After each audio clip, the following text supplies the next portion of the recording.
This is Danny here. Welcome to my blog.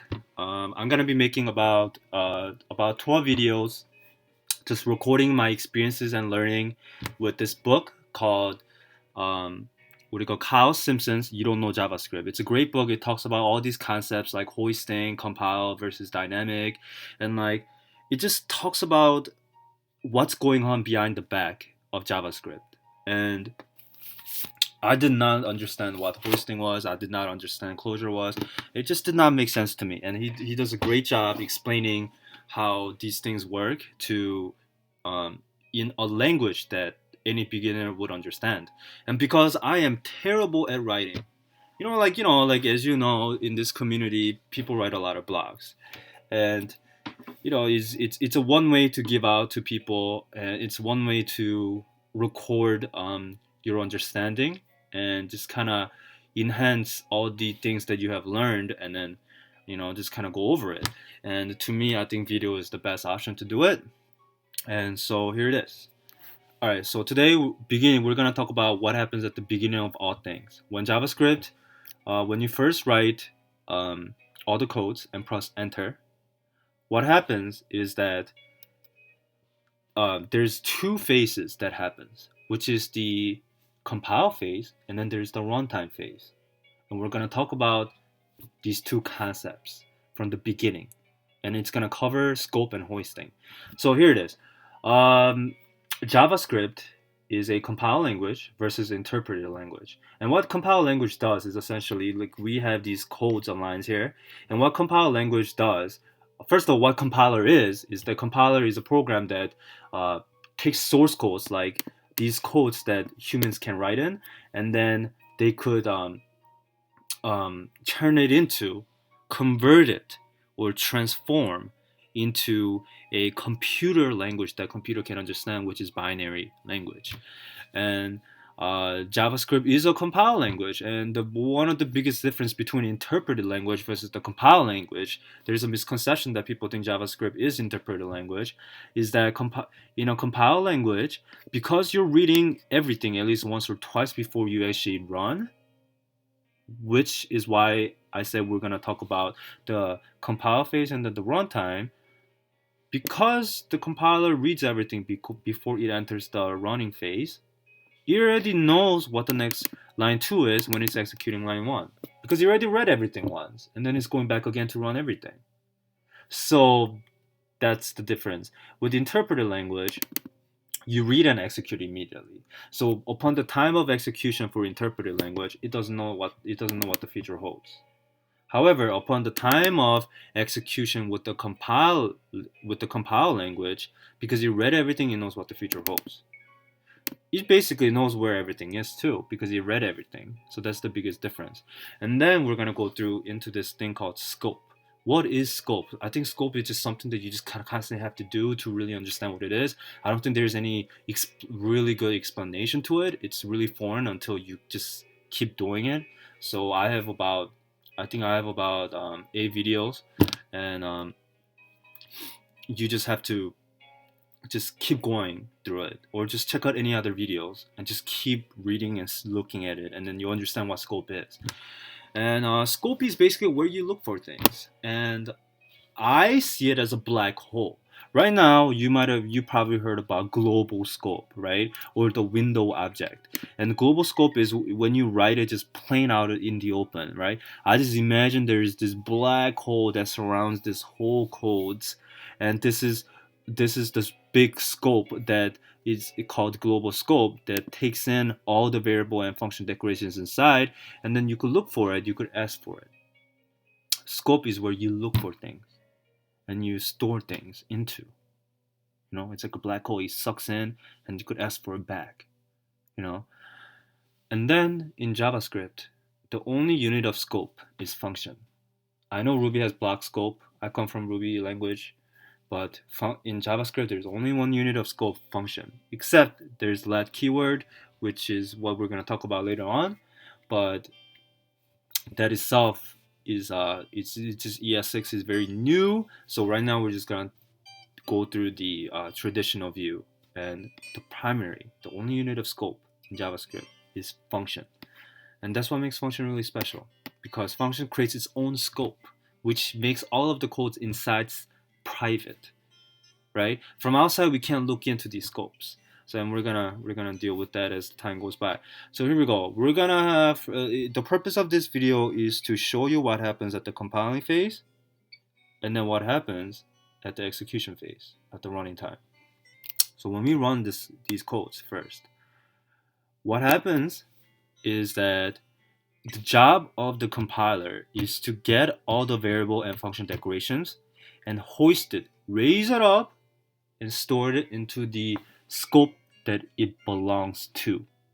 So compiler is like this worker that gets all the variable and function declarations. And how do we know it's a variable declaration or function declaration? Variable declaration is when the statement starts out with the var, and function declaration is when the statement starts out with the function keyword. And compiler is this dude just looks for variable declaration and function declaration and gathers it all, right? And then you hoist it as if it puts some kind of balloon on top of it, and it just hoists it. It floats up and it gets stored into this black hole called scope, and it's gone, right? It's a whole different system up there called scope. It's a whole different system engine, scope engine, and later on at the runtime, we ask for that scope to give it back to us so we can run those codes. And that's the concept right here. So at the compiling phase, we're going to do just that. We're only going to do variable and function declarations here. All right, so we're going to rewrite all of these, okay? So it looks at the line 1, right? People think that this is two different statements in one statement. People think this is one statement, but it's two different statements. One, there's a variable declaration, right? We're creating this variable called foo. Another, we're assigning that variable declaration to a value. It's immediate value because there's no manipulation that needs to take place to get that value, exact value. It's an immediate value. So we declare, all we're doing is declaring the variable only, variable declaration. That's what it is, declaring the variable so we could use later to assign the value, right? This is runtime thing, but the variable declaration is compiling thing. So we do create the variable declaration, we put balloon on top, it hoists, raise it up, and it gets stored into the global scope that we're currently in right now. So right here, think of above this line, it's global scope right here, right? Now variable foo got created and hoisted up. What happens now, right? Because we hoisted up the variable declaration, let's just erase that. What's left is foo equals bar, right? Because we declared the variable foo and we stored it into the global scope. So it went up. So we just delete that variable declaration. That's left. Now we go to the next line, right? If we go, hey, global scope, we have a variable declaration with the identifier called foo, and we have to create it and store it into your scope engine. And global scope goes, all right, bring it in. So we create the variable declaration called foo, and we put it back up, right? But by the time it gets to the global scope goes, hey, no, man, we already have variable declaration called foo. We don't want to make the same thing twice, okay? And it rejects it, so we don't have to create it, okay? So we delete that right there, and the foo equals foo is left, right? But let's say a function is declared, right? And it goes up, but we have another function with the same name. It behaves differently. Global scope does not reject functions that you are sending twice with the same name. If you wrote the same thing exact twice, right? With the same thing, even if this gets stored into the global scope, this is gonna overwrite this one. Function is different. It treats functions differently. It's first-class citizen of JavaScript. All right, so here it is. So that's what happened, right? We're done with that. All right, next with the function declaration. This is function declaration because the statement starts out with function keyword. How do we know? Because the statement starts with the function keyword. Let's say if this was an ify, this is immediately invoked function expression, and this is a function declaration. No, it's not, because it starts out with the parentheses right there. Variable D, because I am Danny.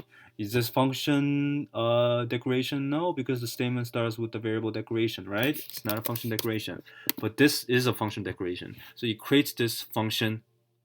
It talks to global scope and goes, hey, we have a function declaration we need to create, right? And we're going to store it into the global scope. Now, here's the difference between the variable declaration and function declaration. With variable declaration, we create a variable declaration, but we didn't assign any value to it, right? With function, we do the whole thing, right? Function declaration, we create this identifier called bar, right? This you just need to understand. When you have this name, right? We're creating this variable, right? As if variable bar equals, right? And we're doing this function. That's what basically we're doing. But the whole thing is, if you actually were like this, right? Then function is not going to get declared at the compile phase because it doesn't start the statement with the function keyword. It starts out with the variable declaration. So it's only going to do variable bar and store it up here. And then it just leaves it like this. And at the runtime, it's going to go like, okay, let's assign bar equals to function at the runtime. And then it's going to create this function. But let's say we want to not do this, okay? Essentially, they're the same thing, but different way of writing because we want function to be created at the compile time. If you want the function to be created at the compile time, you do it like this. So, a function object is created. Now remember, when a function is created, it's an object, right? But only unit of scope in JavaScript is function. So we're creating a new scope essentially. When a new scope is created, you just need to understand that there is a default action that comes along with creating a scope. And what that is that you go in and do all the variable declarations and function declarations again recursively inside of a function scope and hoist it, raise it up back into that scope, not global scope, into this scope because function is a scope, right? So we recursively go back in and we see variable foo, right? And then we go, hey, we have a variable declaration called foo with identifier called foo. We're gonna have to store it inside of your place, inside of your scope. And that's the scope of bar. Because this is a private scope. We're not talking to the global scope anymore. We're talking about inside of this scope now. Now there is a hierarchy of scope already. Inside of this scope, there is an outside scope. This scope, right, is a private scope. That's basically what function is. Function gets all these lines of code together, store it into its own scope right here, private scope, thus making this function and then makes it as a function object which we could pass around, and all the things inside only exist inside of that scope, right? So from outside we can access it, but from inside it could access things outside. That is just something that we're gonna cover in next few videos. But just remember, this is the concept of what function is. So right up here, variable foo gets declared and it gets stored into function bar scope, right? And what's left is foo equals baz because that's not a, because we just declared the function declaration. Now this is we put a balloon to it because the function scope is now created, and we went in and we did the hoisting. We raised everything up. We did all the declarations inside recursively. The function scope is created. Now we have to put a balloon to it, and it's gonna go all the way up and get stored into the scope it is in right now, which is global scope, right? And it's gonna go up, and no, this is not where it goes. You know why? Because when it gets the law of hoisting is that function declarations, even if it's created later, takes precedent. It comes before variable declaration. Therefore, it treats it as first-class citizen and puts it up. It's unfair, but you know, it is what it is. All right, so that's it. Now we go to the next line, which is function baz. And we do exactly the same thing. And sorry, that's how it should be. Now, this is what happens. We do function baz equals foo, right? Now we talk to the global scope. Hey, global scope, we have an identifier called baz. We have to store it into the global scope. He goes, okay, bring it over. So we construct the function, and we implicitly, recursively go back in and then tries to do the hoisting. That is a default action that comes along when you're creating a function object or scope. Just have to put it together. Every time you create a function, you have to create the default action of hoisting comes. You do it together in the same ride. And what that is declarations of variables and function declarations. So we go in. Do you see the first variable declaration that is inside of this function scope? It's this foo. We all know that foo is a variable that holds whatever you put in as a parameter, right? This is a variable. This is implicit variable declaration. It is the same thing as doing variable foo, like that. So we create a variable declaration foo and store it into this scope function baz. Baz is a scope, so we put it inside of baz. And what we do next, we create another variable foo. However, we talk to scope of baz, it already created a variable declaration called foo, so we don't create it the second time, right? And then is this a variable declaration? No, this is not a variable declaration. So it just, what happens is that we just skip it as a whole. We're done with it. Function scope is done, right? It's created, constructed, and it's gonna get hosted up, all the way up, right? And it's gonna take precedence over variable foo because functions take precedence over variable declarations in this scope engine. But this function is now same class citizen, and it's been constructed first, so it goes right under this guy. Yep. So that's what happens, and what's left is bar, like that. So that's it. So we're done with the compiling phase. Couple microseconds later, we go back in and do the runtime phase. However, by the time we go into the runtime phase, what is left is this. This is all that's left. This is all that is left. Why? Because everything was stored away and got declared in the compiling phase into the scope engine. This is pretty neat, really.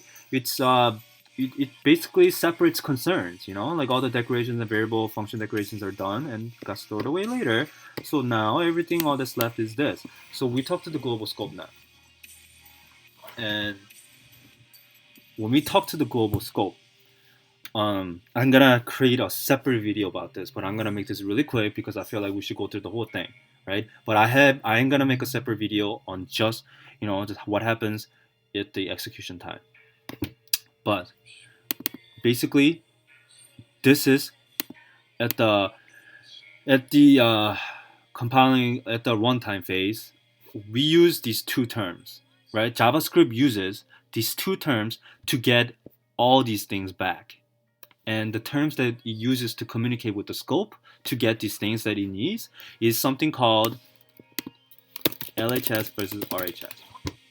Now, foo is an LHS left-hand side identifier. How do we know? Because we're trying to assign a value to it. Not because it's on left, but we're trying to assign a value to it. So whenever you're looking, JavaScript, this is running time phase. Whenever a JavaScript is trying to get a identifier from the scope, this is the global scope, right? It needs to tell them that it needs something, but it needs to tell them by using these two terms. Whenever it's trying to get something called foo, which is right here, right? But in the purpose of trying to assign a value, then it's left-hand side, right?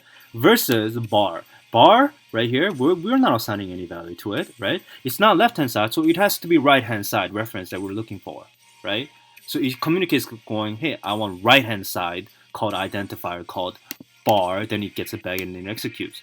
But right here, we're looking for left-hand side because we're trying to assign a value to it. So hey, we go global scope, hey, we're looking for left-hand side identifier called foo. Do you have it?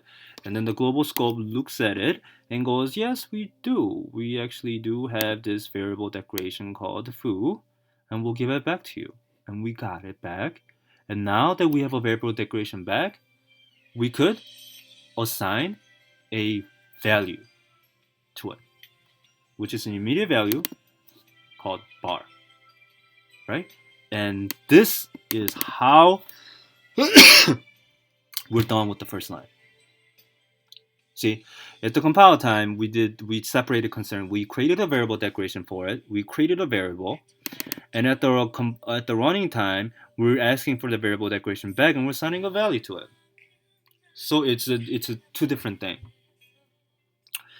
and it separates concerns. Two things are happening at different times versus compile versus runtime, and this is just something that you consistently have to do to keep it in your mind. And then we're done with that phase, and then we go to not that phase, that line. We go to the next line, right? Same thing. We're looking for left-hand side identifier called foo. We talk to the global scope. JavaScript talks to the global scope. This is how he talks to the global scope. Before we talked to the global scope to put a declaration and host it up, right? This time we're talking with these two terms. These are two magic. It's just like just think of it as like some Harry Potter thing where it goes at cadabra, and like it just like global scope gives it back to you. It's a magic word, and it goes, hey, we need left hand side called foo, and it gives it back to us. And we get the same variable declaration back, but it has bar inside, but we're writing over it called foo. Now keep in mind in the compile phase, when we asked to create the same thing twice, it rejected it. But when we are looking for same variable declaration twice, in the purpose of assigning a value to it, it doesn't care. It just gives it back to us. It makes sense, right? You could assign the different value to the same variable twice, and just all rewrite over it. So that's what happens. Next, this is different. Is this left-hand side? Now, the JavaScript needs to talk to the global scope to get whatever it needs. It's an identifier called bar. It needs it. It needs to understand left-hand side or right-hand side. It needs to use one of these two terms to get it. It's not left-hand side because we're not trying to assign a value to it. There's nothing on the right side. We're not trying to assign a value to this identifier. So it has to be right-hand side. Another way of looking at it is right-hand side is whenever you're looking for an identifier in intend to use, to execute, right? Assigning like this, I guess you're trying to use it too, but just assignment, just think of it as assigning, You're just assigning a value to it. But this is actually, you're using it. You're actually going to execute this thing, So it's right-hand side. Or just think of it as it's not left-hand side. Whatever floats your boat. Now, we ask for the global scope. We need bar. Identifier called bar. It gives it back to us. Right here. Function bar. Right? We get this whole object back. Okay? This whole function object back into this identifier called bar. Okay? And then we execute it. And what happens is we recursively go back into the function and we execute all the codes that's left. Now this works out really nicely because before it was variable foo equals best, but remember at the compile phase, when the function was initially created, we went in and did the hoisting, the default action that comes along with creating a function, and did all the variable declarations already and hoisted up. So what's left already is foo equals best, and now we're calling it, so we go back in and we execute it nicely. So it matches with the compile time. Execution time, right? What's left is left-hand side reference called foo, and we ask for it to this scope going, hey, we need LHS left-hand side identifier called foo. Do you have it? The bar scope goes, yes, I do. Variable foo, you get it back, and you assign a value called bas, and that is executed. And we're done with that. So that is exactly what happens in compile time, compile phase versus runtime. This is what it means to be a compiling language. It reads everything. It does its job at the compiling phase, which is variable declarations and function declarations, and store it into its appropriate slots of scope. And then at the runtime phase, we basically execute everything and get the declarations back from the scope engine by using these two magic words called left-hand side versus right-hand side. And there is fundamental differences between left-hand side and right-hand side, which I'm gonna cover on the next video. But it's I guess it's worth mentioning lexical scope versus dynamic scope.